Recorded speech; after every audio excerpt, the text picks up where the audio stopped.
बहुत समय पहले घने जंगल के बीच एक छोटा सा गांव था, जिसका नाम था सुखपुरा। ये गांव अपनी शांति और सुंदरता के लिए प्रसिद्ध था। लेकिन इस गांव में एक अनोखी बात थी। गांव के एक छोर पर एक पुरानी झोपड़ी थी, जहां एक जादूगरनी रहती थी। लोग उसे चाय वाली जादूगरनी कहते थे। उसकी चाय के बारे में कहा जाता था कि उसमें जादुई शक्तियां थीं। जो भी उसकी चाय पीता, उसकी हर समस्या हल हो जाती।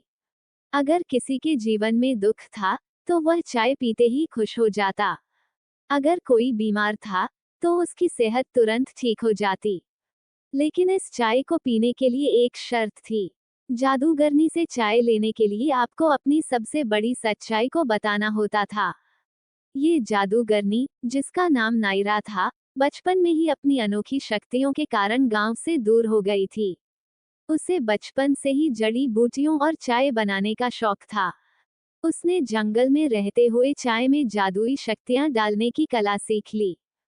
नायरा के पास एक पुरानी किताब थी, जो उसकी दादी ने उसे दी थी। इस किताब में विभिन्न जड़ी बूटियों और जादुई मंत्रों के बारे में लिखा था। उसने इस किताब की मदद से एक ऐसी चाय तैयार की, जो न केवल शरीर को बल्कि आत्मा को भी ठीक कर सकती थी। लेकिन नायरा ने ये तय किया कि वह अपनी चाय सिर्फ उन्हीं लोगों को देगी, जो अपनी सच्चाई के साथ आएंगे। वह चाहती थी कि लोग अपनी झूठी भावनाओं और डर को दूर करें और अपनी सच्चाई को स्वीकार करें। एक दिन गांव का एक गरीब किसान रामू जादूगरनी के पास गया। वह बहुत परेशान था। उसकी फसलें बार बार बर्बाद हो रही थीं, और कर्ज ने उसे घेर लिया था।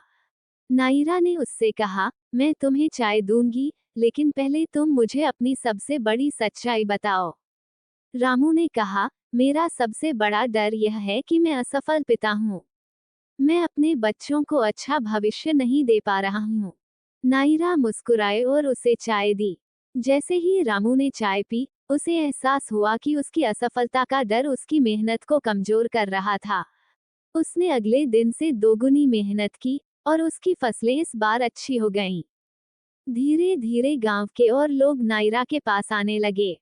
कोई अपने रिश्तों की समस्या लेकर आता, तो कोई अपनी सेहत की।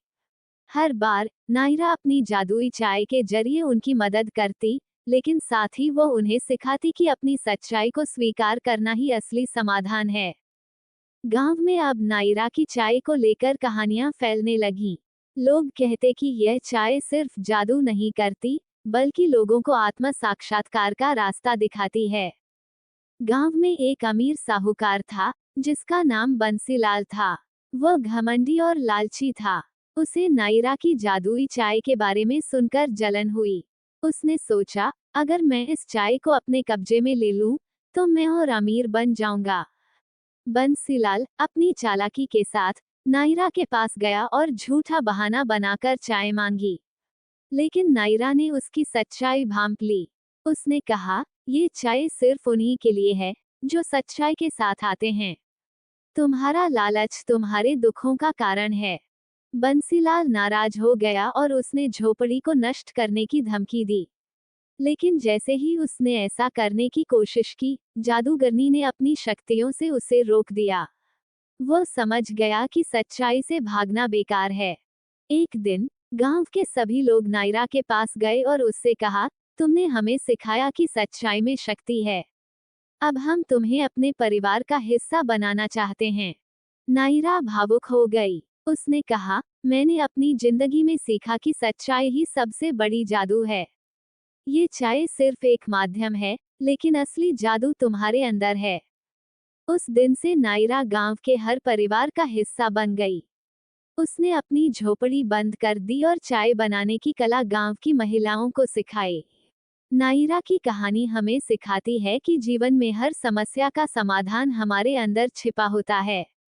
सच्चाई को स्वीकार करना और अपने डर का सामना करना ही असली जादू है। गांव के लोग अब भी उस चाय वाली जादूगरनी को याद करते हैं, जिसने उनकी जिंदगी बदल दी और उन्हें सच्चाई का महत्व सिखाया।